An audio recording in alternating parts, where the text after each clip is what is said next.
एक बार प्रेम से बोलिए बागेश्वर धाम की। दोस्तों, मध्य प्रदेश के छतरपुर जिले के ग्राम गढ़ा में स्थित श्री बालाजी के प्रसिद्ध तीर्थ स्थल बागेश्वर धाम के युवा संत धीरेन्द्र कृष्ण शास्त्री आज किसी पहचान की मोहताज नहीं है। आए दिन बागेश्वर सरकार के पास नेताओं का जमावड़ा लगा रहता है। इसी कड़ी में प्रधानमंत्री नरेंद्र मोदी जी का भी नाम शामिल होता है, जो कुछ दिनों पहले ही दर्शन करने छतरपुर के बागेश्वर धाम पहुंचे थे।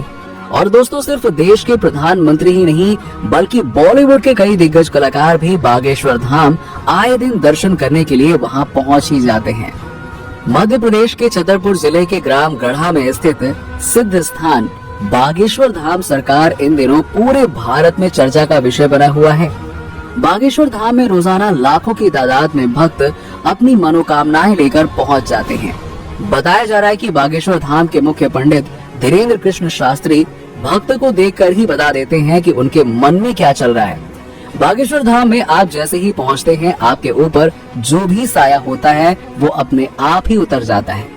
महाराज धाम पर आए हर एक व्यक्ति के मन की बात जान लेते हैं और उनके दुखों को दूर करने के उपाय भी बता देते हैं। इतना ही नहीं, पंडित धीरेन्द्र कृष्ण शास्त्री की कृपा से धाम में हर दिन भंडारा चालू रहता है। पंडित धीरेन्द्र कृष्ण शास्त्री जी का जन्म 4 जुलाई 1996 में छतरपुर जिले के एक छोटे से गांव ग्राम गढ़ा में हुआ था। पंडित धीरेन्द्र कृष्ण शास्त्री का बचपन यही उनके गांव गढ़ा में बीता। बताया जाता है कि वो बचपन से ही बहुत धीर और दयालु थे। धीरेन्द्र कृष्ण शास्त्री का जन्म एक सामान्य परिवार में हुआ था। उनके पिता का नाम राम करपाल गर्ग था। उनकी माताजी का नाम सरोज गर्ग है। उनके दादाजी का नाम भगवान दास गर्ग है। पंडित धीरेन्द्र शास्त्री जी के दादाजी बहुत अच्छे विद्वान थे। वो निर्मोही अखाड़े से जुड़े हुए थे।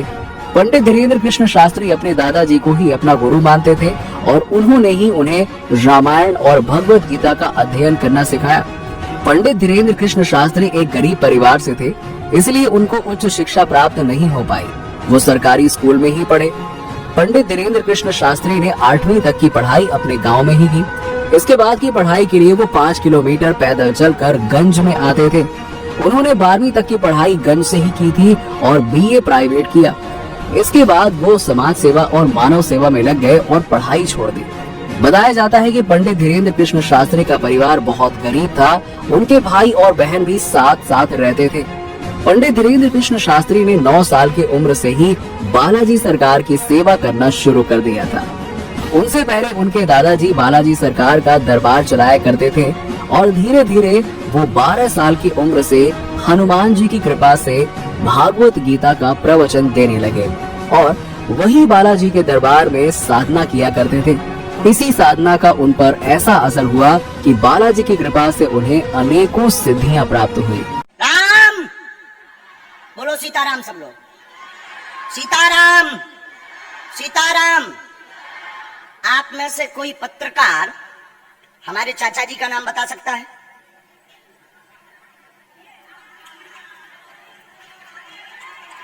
बोलिए बोलिए बोलिए। आप में से कोई पत्रकार हमारे बल्कि चाचा जी का नाम उस पे भी है, संस्कार टीवी पे, कोई बता सकता है? बोलो बोलो, वरना आज के बाद अंधविश्वासी कहना बंद कर देना। क्या बता सकते हो?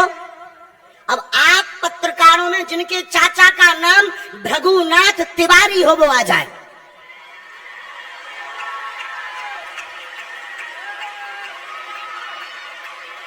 आपके चाचा का नाम भृगुनाथ तिवारी? जी, मेरे चाचा का नाम भृगुनाथ तिवारी है और वो भोपाल में रहते हैं, अभी मथुरा में हैं।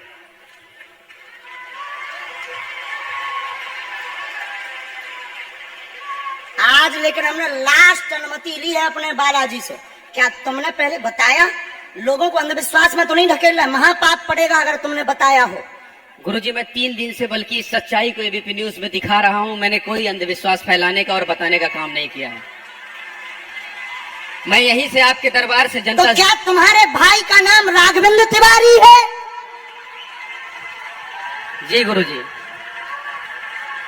एक पत्रकार होने के नाते नाते मैं कह रहा हूं आचार्य धीरेन्द्र शास्त्री की जय।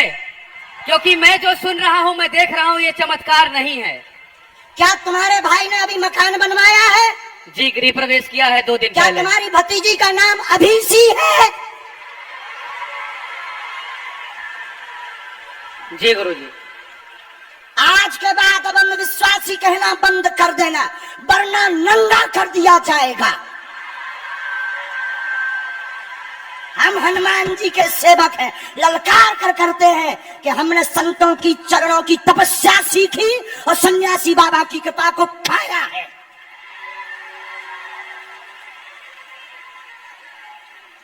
जो भ्रम फैला रहे, आज के बाद भ्रम बंद कर देना। और आज के बाद हम किसी को प्रमाण पत्र नहीं देंगे, न सफाई देंगे, ये शपथ गद्दी से खा रहे हैं।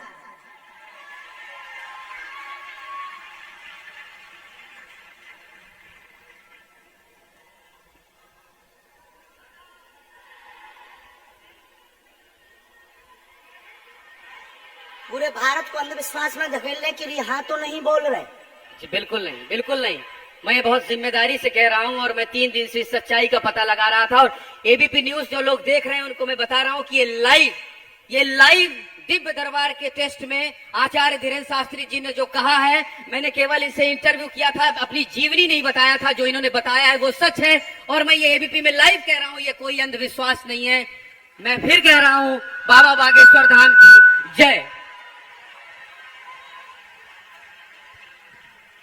आज के बाद, क्योंकि आज हमारा दिमाग स्थिर नहीं है, आज के बाद अब हम कभी भी किसी से हमें प्रमाण पत्र की आवश्यकता नहीं है। आज पूरी नेशनल मीडिया के सामने हमें जो कहना था कर लिया, फर्स्ट और लास्ट है।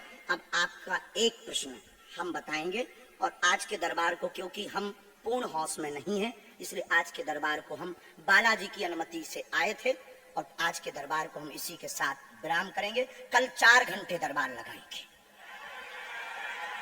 एक प्रश्न पूछ लीजिए, लास्ट पूछिए। मैं पूछूं? हाँ। मेरे मन में तो देखिए बहुत सारे सवाल थे जिसको लेकर मैं 3 दिन से लगातार कोशिश कर रहा था। मैं इसी मीडिया में, इसी पत्रकारिता क्षेत्र में और क्या कर सकता हूं, क्योंकि मैं देश और समाज के लिए सेवा करना चाहता हूं इसी फील्ड में रहकर। उसको लेकर पदोन्नति का प्रश्न है, कृपा होगी पत्रकार में, इस मंत्र का जाप करें, आशीर्वाद है। और रुकिए, एक ये रखा है और आपका एक और रखा है।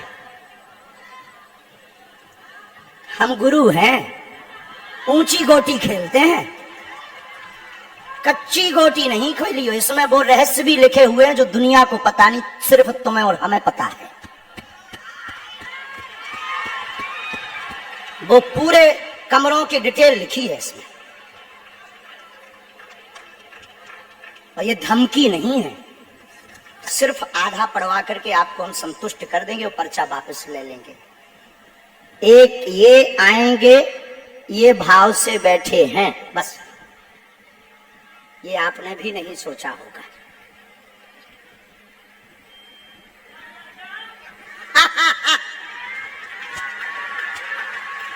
और ये हम पहले से गोटी रखे थे, इस गोटी को भी हम मारेंगे।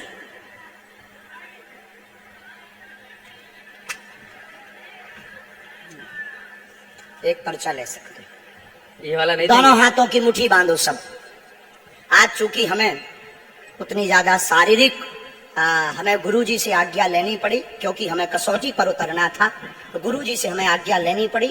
और हमारे गुरुजी ने सुबह 7:30 बजे कह दिया था, बेटा जाओ झंडा गाड़ कर आओगे सनातन का।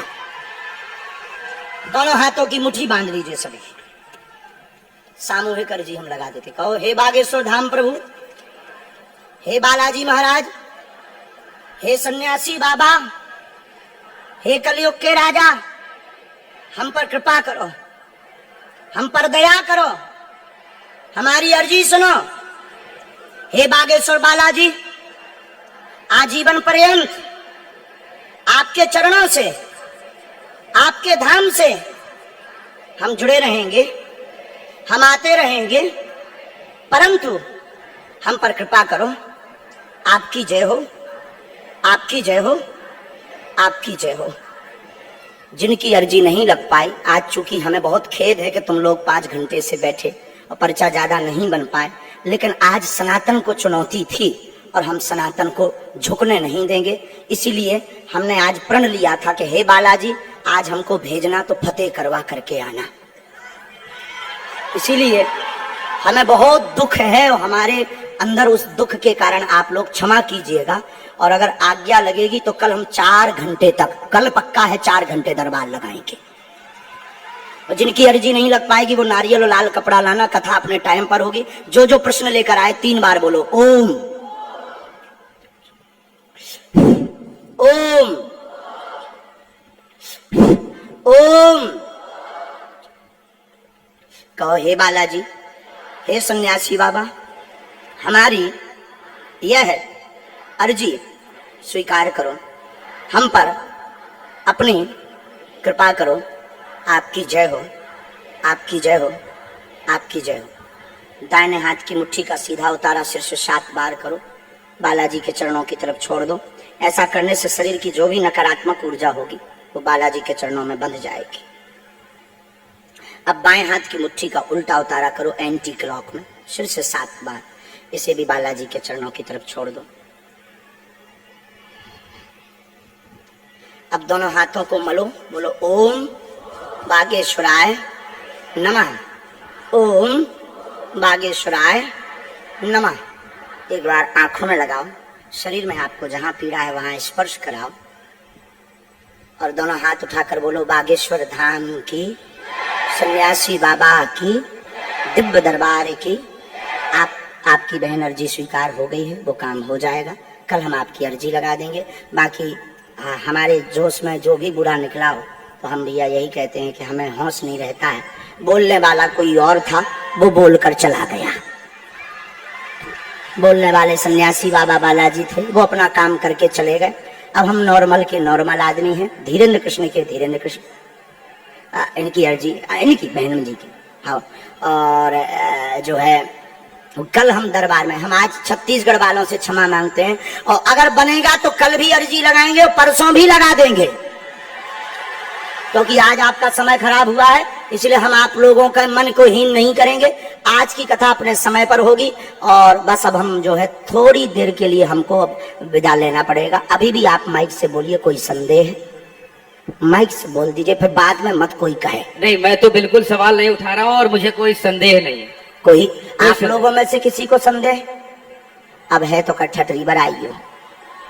अब इससे बड़ा कुछ नहीं हो सकता। इसी के साथ दोनों हाथ उठाकर आज का दरबार, कथा में कौन कौन आ रहा है? हाथ उठाओ। पक्का पक्का पक्का?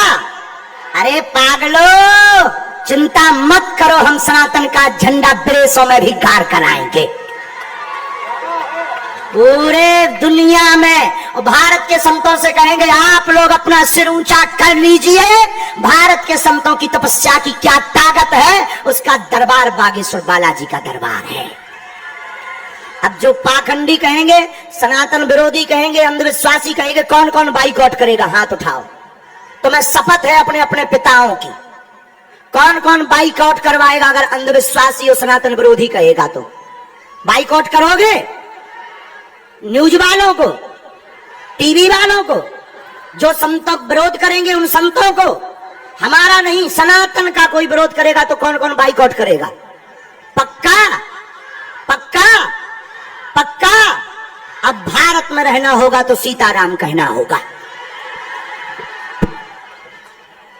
हरते हैं रोग बाधा श्री हनुमान रे, दर पे जो भी आवे ना खाली हाथ जावे, है पूजता गगन में गुणगान रे, है शिव के अवतारी दुनिया जाए बलहारी, महिमा मुरारी ऊंचा नाम।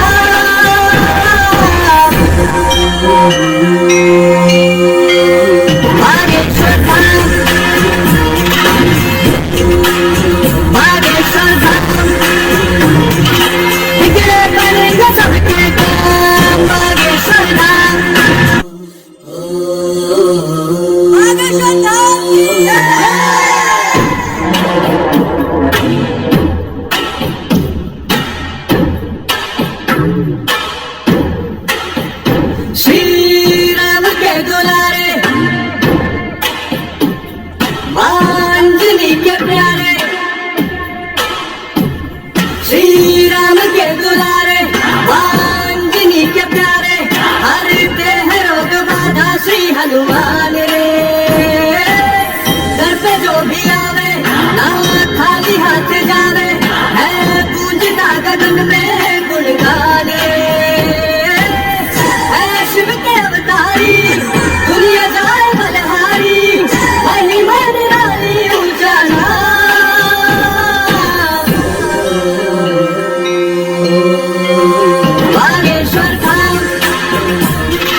विघ्न विनाशक पवन पुत्र श्री राम उपासक दुर्गम कारज सुगम बनाते तीरथ देव मनुष्य सब गाते जय हनुमत विघ्न विनाशक पवन पुत्र श्री राम उपासक दुर्गम कारज सुगम बनाते तीरथ देव मनुष्य सब गाते।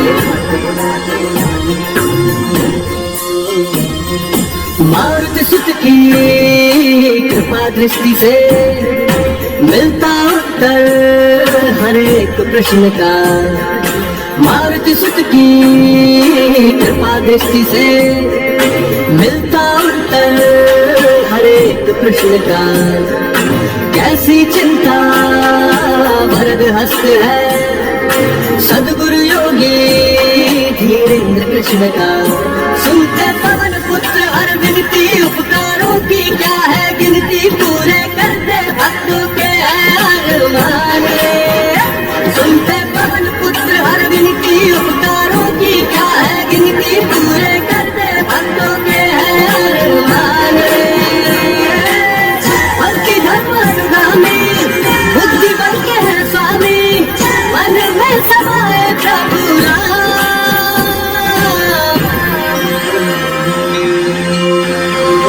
बागेश्वर धाम बागेश्वर धाम बिगड़े बनेंगे सबके काम। बागेश्वर धाम